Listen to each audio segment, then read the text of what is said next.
We're discussing the Rule 5 draft.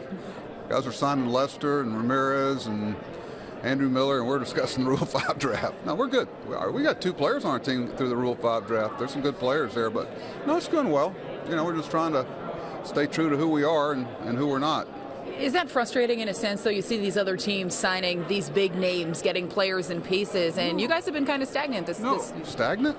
Have you been in our room? Stagnant's a bad word. No, you know, we kind of know who we are, and I know it's fun this way, but I don't begrudge them or feel bad at all. I do the same thing if I was them and had that.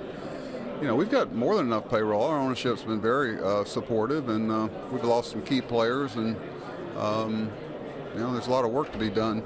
But you know, it's a given that teams like the Yankees and Red Sox and Toronto and Tampa, obviously with their pitching, that they're going to be competitive. So we're just trying to stay up with them. You mentioned the key players that you lost in a Nick Markakis and other guys like that. You guys had a really nice season. How do you go about replacing guys like that? You don't.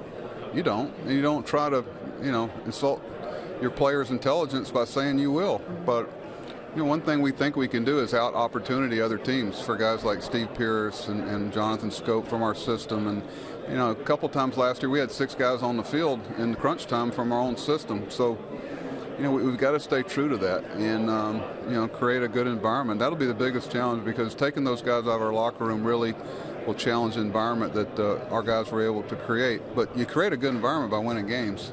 You know, that's where chemistry comes from. It was announced earlier in this meeting process that Major League Baseball was going to allocate some funds, going to donate money, find a way to raise money for longevity. I know that's a cause that is near and dear to the Orioles' heart after losing beloved member of the PR staff, Monica Barlow. What does that mean to you? Well, you know, I just think about what it would mean to Monica. First, she'd be embarrassed that her name's associated with it. She'd give that high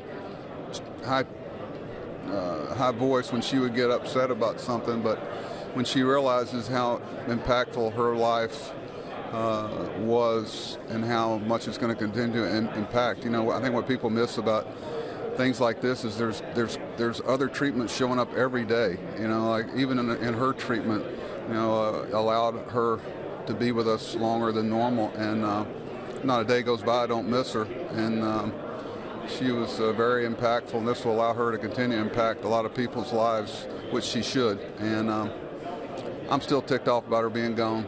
One day somebody will fill me in on it, but they better have a pretty good reason. She continued to work. She never felt sorry for herself. I mean, such a great example to all of us. You know, some players, even when she passed, weren't aware it was that serious. And but just the example she set and things like that, she wanted no sympathy. You know, I talked to players some last year. Nobody's going to feel sorry for us. You know, we lose Wieters, we lose Machado, you lose Chris Davis, and that's the way Monica felt. She said, you know, this is a challenge that we all face, and boy, did she wear it with class. And she's left an endearing mark on all of us. And now we get a chance to keep her contributing.